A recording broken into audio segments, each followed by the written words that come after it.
Good evening and welcome to Matchday Live here on LUTV. Leeds United looking to increase the gap at the top of the Sky Bet Championship. It is promotion playoff chasing Watford, who are the opponents tonight down at Vicarage Road. Big game in store. This game is available outside the UK and Ireland. You can get your Matchday pass right now from the LUTV website. Joining me in the studio, Simon Grayson and Don Matteo. It's back to league action. Cup's over for a season, Simon. but back to league action, and actually a really good opportunity to pick up on that form that we saw, that big win at home and then the away win at Coventry, down there tonight at Watford. Well, the last few weeks have been really good. The league form has been good. How the team have played.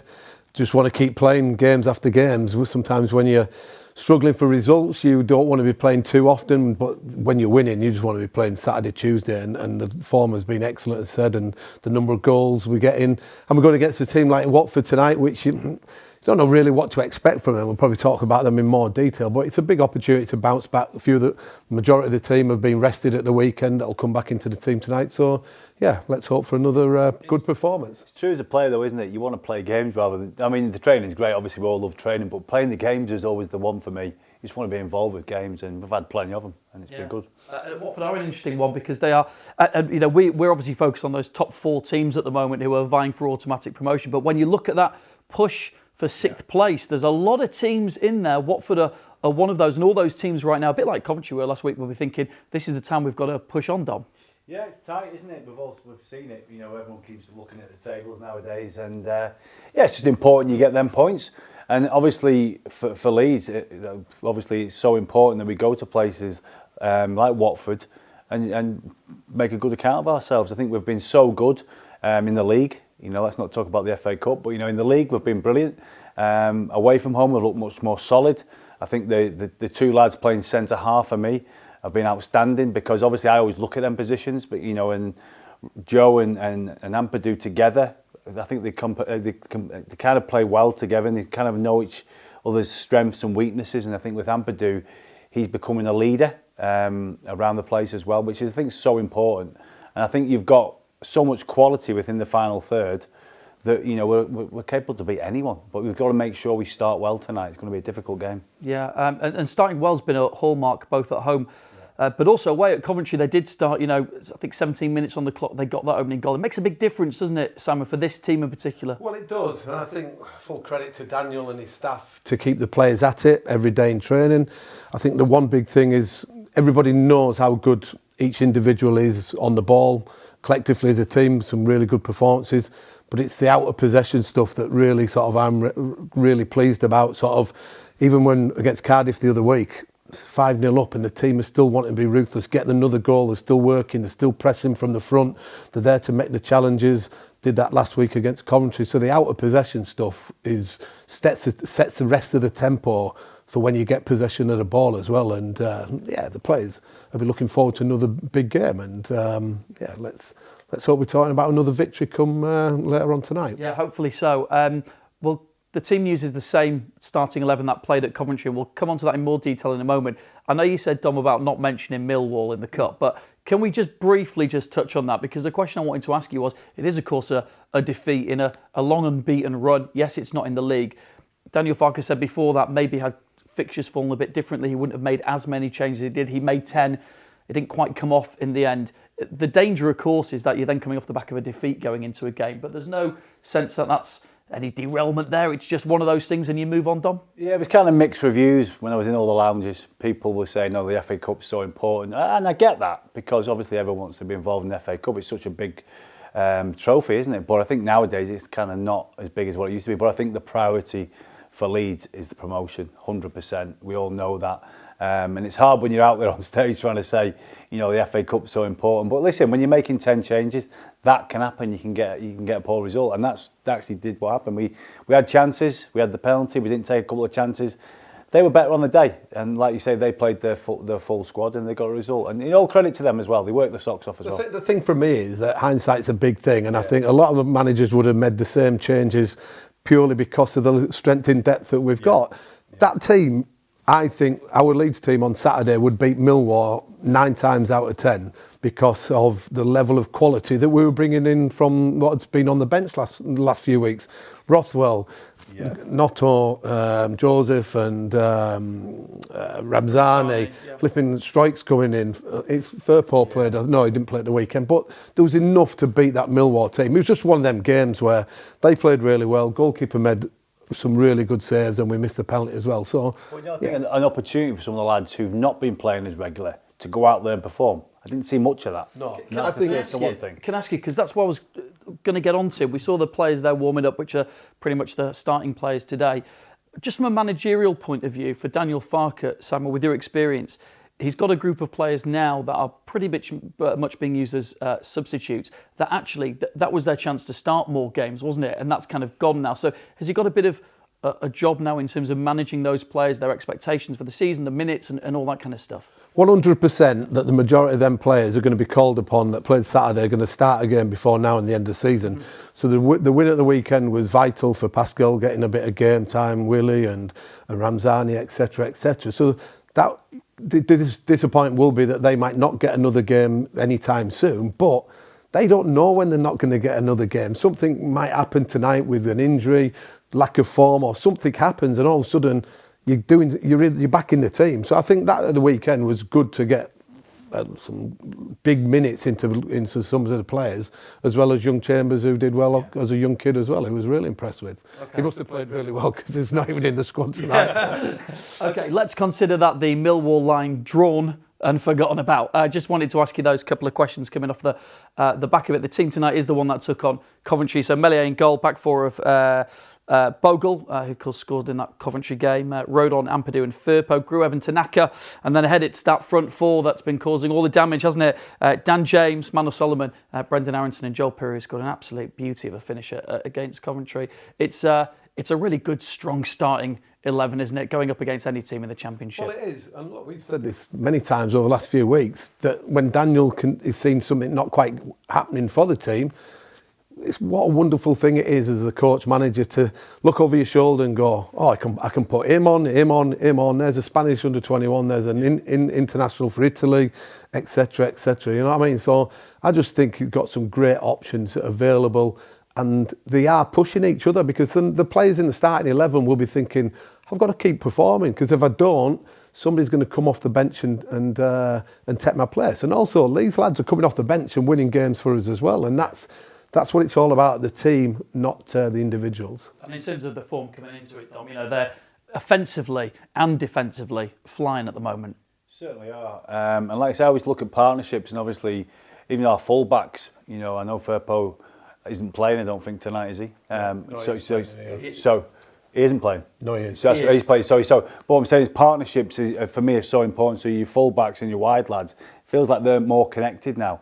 Because obviously they both like to run forward, our full-backs, but away from home, I'd just like us to be a little more secure and safe, not both going. Sometimes I've seen us away from home, both full-backs going, and the wide lads are forward-thinking as well. So I think sometimes you've just got to manage that situation properly and make sure, if we are doing that, at least we've got more bodies back, especially away from home. I think at home, that's fine, because we're going to have all the ball. We'll probably have all the ball tonight, but we've got to make sure that we're in the right areas when we lose the ball and get the ball back, and then when we win the ball back, we can break on them. I think there's just a few things I've seen that away from home, we've got to make sure we have the right numbers back, because there's a few times we've had to chase back and we've not quite been able to do that. I think that's why Daniel likes to play Gurev as a holding midfield player. So he's playing with two holding midfield players, Tanaka and Gurev, rather than Joe Rothwell, who's a little bit more attack-minded. So I don't think the full-backs are going to stay at home too often, because that's how Daniel wants to play. But having the two holding midfield players allows them that more security in front of the two centre-backs as well. Okay, we have a big game in store for you tonight. 7:45 kickoff wherever you're watching across the world. Lots heading your way tonight. Let's start by listening to a player who scored in the reverse fixture here at Elland Road earlier this season and starts tonight for Leeds United. Here's the thoughts of Brendan Aaronson. Well, Brendan, back on the road again. What are you expecting from Watford this evening? Yeah, for us, you know, we know we're going to come here and we're going to have a tough game to play. I mean, every away game at this point in the season is going to be tough. But, you know, we always come to win these games, and we're looking to get all 3 points. But, yeah, just play our best game. They weren't on a great run, and then they went to Sunderland and almost won the game. So do you know what to expect tonight? Yeah, I mean, what we're expecting is they're going to be fighting. You know, they're going to give us a tough time. They're going to be at it, and we know it. So we got to be at our best to win this game and to get points. You did well away in the last league fixture at Coventry. Is the aim to replicate that and do something similar in this one? Yeah, for sure. I think in the last away game we were very good. I think we developed a ton of chances, and now it's scoring even more goals and developing those chances into even more goals. So I think that we got to keep doing what we're doing away from home. Stay. I think first thing is defending at a really high level, and then let us do our thing, and then we can get goals.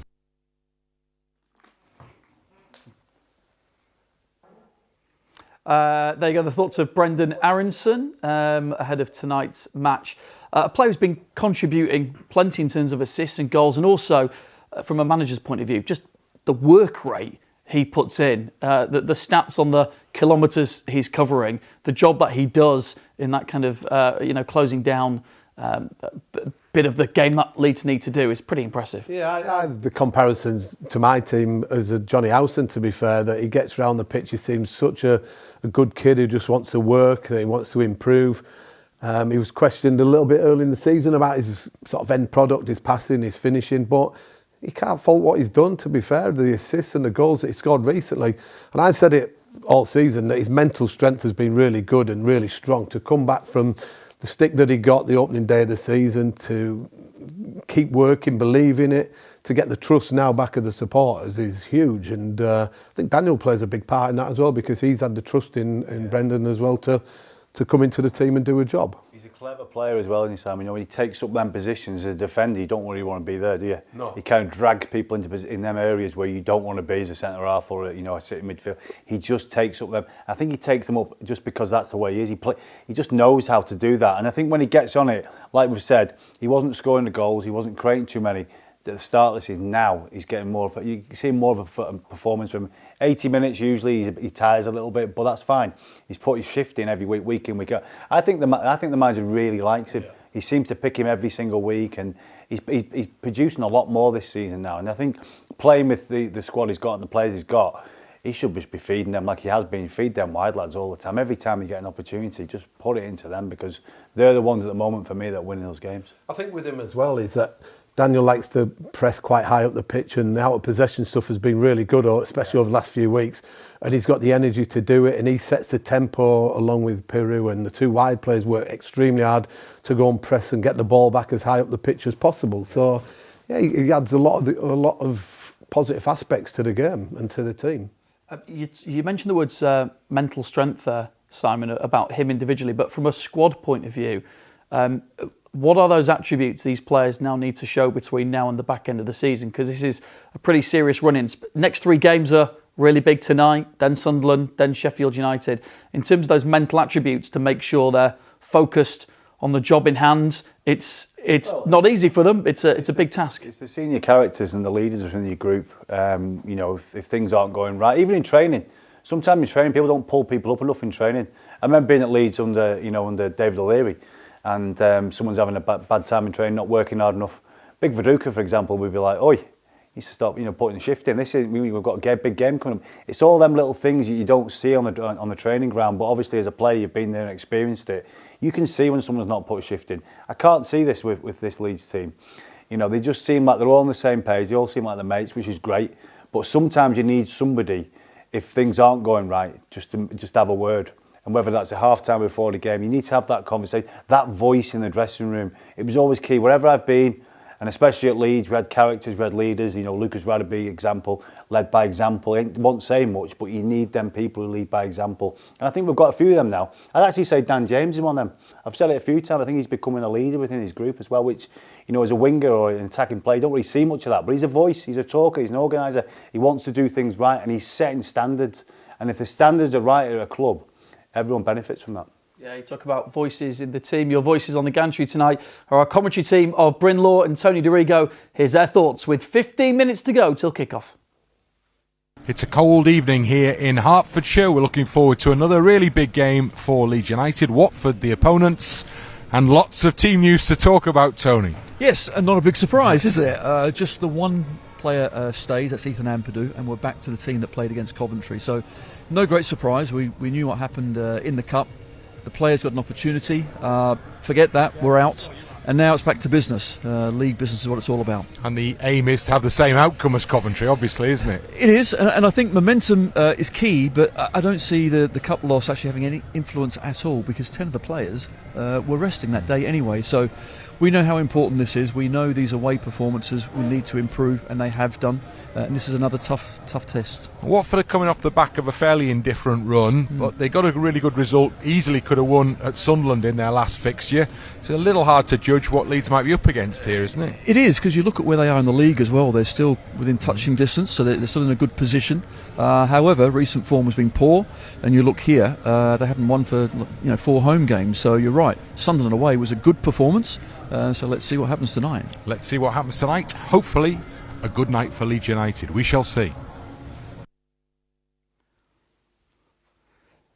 Yeah, hopefully so. Brendan, Tony, with all your commentary. Of course, 7:45 kickoff in the Sky Bet Championship. Watford are an interesting team, as they were saying. I think the word indifferent, they were saying in terms of the run of form, but they do still sit in a position where they could be challenging for the playoffs if they kind of put a bit of a run together. What are you expecting to see from them tonight, Simon? They're a funny team. I watched them the other week when I was doing some work against Cardiff, and they were really, really poor. The record first half of the season was the best home form, and I think they're 4 on the bounce at home of losing games now, so they're really inconsistent. Tom Cleverley, first job as well, but he's done well, to be fair. And he'll be encouraging his players to make sure they get on a performance and a run, because of they can get into the playoffs, and they'll use this fixture last year where they actually turned us over, didn't they, after an international break where we came back and the beat us. They were quite dominant that day. So he'll be looking for his team to use the weekend's result against Sunderland as a stepping stone to play against the biggest team in the division again tonight. Yeah, let's take a look at the game earlier in the season, because Watford came here and it was a bit of a strange game. Leeds got up to an absolute flyer. There were 2 goals up. I mean, it's a terrible goalkeeping error, isn't it, really, for Ramazzani to get the first goal. But we were all over them at the start of that game, Dom. Well, we started very quick, and when we have started quick, we have usually gone on and won it quite comfortably. But this game turned out not to be that. We obviously started well, got the goals, and then they grew into the game. And I thought they were a big physical team as well. They've got a bit of strength and depth in their height as well. So, listen, set pieces are always key when you play against a team like this. But like you can say here, when we got on the ball and got good deliveries across the face there, that's when we got our chances. And I think because they are quite big as well, and we've got small, nippy players, you can get round them. And we used that very well. But obviously you can see with Watford here, they have got a physicality about them. We've got to be wary of that tonight as well, because I always say in football, you'll know yourself, Sam, as a manager, set pieces are key, aren't they? Especially in the early part of this game as well. We've got to give nothing away sloppy. And I always talk about that defensive stability in the first part of a game. Don't concede, don't give anything away sloppily in the first part. The hardest thing is that when you come into this stage of the season now, is that every game is important. Of course it is for whoever you're playing against. But as a home team, there's an extra 3,000 or 4,000 on because we're coming to town. I had this when I was playing, when you were here, Dom, that every time I could go and watch games and there'd be one man and a dog there. All of a sudden we come to town, the away allocation's full out. All of a sudden the home fans are all there in the stadium, and the players seem to lift them. So for Watford, it's sort of a big game for them to show what they're capable of doing. But again, last week at Coventry, we went and proved and showed that we've got the mental strength, and that's what it's going to be. I think nobody will be able to question our tactical awareness, our players that certainly can impress all the time. It's more, can we handle the pressure of dealing with it, which I think we can learn from last year. We've scored a bucket load of goals this season. It's quite incredible how far ahead. If anything, Daniel Farke's at points criticised the efficiency in front of goal. That Coventry game, we could have scored more, couldn't we, really? Watford do score goals. I think they're 7th in the league for scoring goals, so they do that. But they're coming up a defence that's had 19 clean sheets this season, only conceded 19 goals. Ex-defenders here.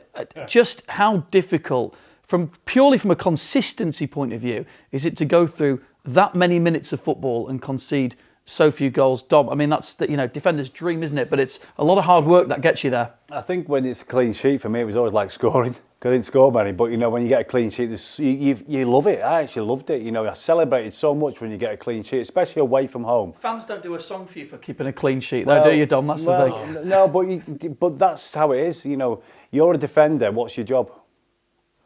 defend properly and do it properly. I think, sometimes, I think concentrations levels for me, even at this level, when you play in the Premier League, you've got to be even better. Even the Championship, concentration levels are key. And I think all our players look like they've got that good concentration. But again, we'll see at the start of this game. That's when if you start well and you concentrate early, I think it makes the life a little bit easier if you've got that good concentration. When you play with players who are not very good at that, they're hard work to play with. I'm not going to name names, obviously, but that's me. Didn't concentrate at all and got beat every week. But no, that's what it's all about. I think that's key. And for example, players that I've played with who had that great concentration went on and became great players because they've got that in their armoury. And I think we've got players who've got that as well. It is the bedrock, isn't it? Well, I'd love to agree with you both, but I'd be contradicting myself because my philosophy when I was there, let's just go and score more goals against the opposition. But we had when you've got the attackers that we had, that's why we played like we did. And we did work on our defending. Contrary to what people thought. We're not criticising your tenure. No. I'm just sort of backing on the defensive view is that there's a balance to all this. But no, of course it is. It gives you the bedrock to go and win games. Burnley won't be up in the top three without having the record that they've had defensively. Teams in the past have won leagues, Premier Leagues, Champions Leagues because of clean sheets. Gives you the opportunity to go and win games. And if we keep clean sheets, we always know that we're going to get goals in our team because of the personnel that we have. There's an interesting opportunity tonight as well. Different to last season where we were playing catch-up in the games, week in, week out, which was hard. Teams ahead of us kept winning last-minute winners. There's actually an opportunity tonight, whilst the others are looking on and play tomorrow, to put in a performance, get some extra points on the board and put the pressure back on them. We haven't often had the chance, but with the Coventry game moving forward as it did, that is an opportunity here, Dom, to say, right, we've done our part, over to you. Yeah, of course. I wish it was that easy, to be honest, this time I'll tell you. But now, listen, if the boys go out tonight and perform properly and do everything well, I always talk about the basics. Everyone laughs at me when I say basics. Do the basics right, like Simon said, with the quality we have in the final areas, we'll get chances, we'll create chances. But I think it's the work rate as well that I've been so impressed with this season. I don't think we talk about how hard the players are working, especially in the early parts of the game. But working so hard to win the ball, win it back quickly, and then getting into the final area of the pitch. We are working our socks off, and that was one thing I've been critical about. The work rate hasn't been at it, but I think we're starting quick, and that's helping us getting that momentum going. But there's lots of things that can happen within a game tonight, and I generally believe if we start with the right tempo in this game and we get at them early and put them on the back foot, which we've done to a lot of teams recently, that is the catalyst for us to go and do our stuff properly again in the final third, keep hold of the ball. I think in the last game, especially in the Cup, we gave the ball away sloppily. Matteo Joseph obviously isn't playing tonight. He had an opportunity in the FA Cup game, but you kept losing the ball in the early part of the game. Like 3 or 4 touches, you lost it. I don't want to see that tonight. So whoever's in that position tonight, with Joel, obviously, keep hold of it and bring players into the game. Okay, let's get the thoughts pre-match of the Leeds United manager, Daniel Farke. Sometimes it's also good to stay a bit in the rhythm. So it depends always a bit on the schedule. I think this turn, like I mentioned before, so it's more like this turn from Saturday till Tuesday evening is not too bad because you have 3 proper nights. If you don't have an evening kickoff like we had on Wednesday night, and then you have a long travel and you're just back home in the early hours of Thursday morning, because then you're missing more or less a proper night's sleep already. And then the earliest possible kickoff then on the Saturday. This was a bit tricky. I think between the games Saturday afternoon till Tuesday evening, there's enough time to recover, even if you would have played 90 minutes anyhow. So more than 72 hours are definitely enough in order to be fully recovered for a professional athlete. And there was good performance, a pretty impressive performance. We're pretty close also to be the first team to win at Sunderland. The only team was a bit closer was us, if I'm honest. But apart from this, so it says a lot about their quality. And of course, they also want to finish in the top 6. They are a physical side, a pretty robust side. They have many experienced players. Dropped a little bit out of the top 6 in the last weeks due to the fact that some of their key players are or were not available. You always have different periods during a long championship season, but nevertheless, for me, they're one of the best sides. Especially their home record was quite impressive. Perhaps not in the last weeks, because they had the situation that several key players were and are not available, but especially at home, they are really a threat, and they play with intensity and very physical. They were really difficult to beat, especially in the first half of the season. And for that, yeah, we will also travel with respect and know another tough away game. But we also have proven that even tough places we can be competitive, and if we are on the best of our game, we have also a chance to win points. So there you go, Daniel Farke ahead of tonight's match. We are getting ready for kick-off. The mascot certainly ready to go. Dom and Simon will be doing those moves in the studio for you at half-time. No problem. No problem about that. Okay, this is the bit where you really show your worth here in the studio. Forget the previous 25 minutes. What's going to happen tonight? How's this one going to go? What's the score going to be? Simon, I'll come to you first with your exceptional record of getting these wrong. Look, I think we'll play our normal game. We've got to make sure we match their physicality, as Daniel mentioned there. But I think we'll have enough quality to beat them 2-1. Okay, 2-1. I was going to say 2-1, but I'm going to change. We'll have to, because we can't both say the same. I'm going to go 2-0. Okay. Let's hope one or not both. That's impossible. No one cares nobody cares what I think. No one cares what I think. Leeds are going to win. Okay, let's head over to Watford then. Let's get to your commentary team, Brynlaw and Tony DeRigo. Enjoy the match.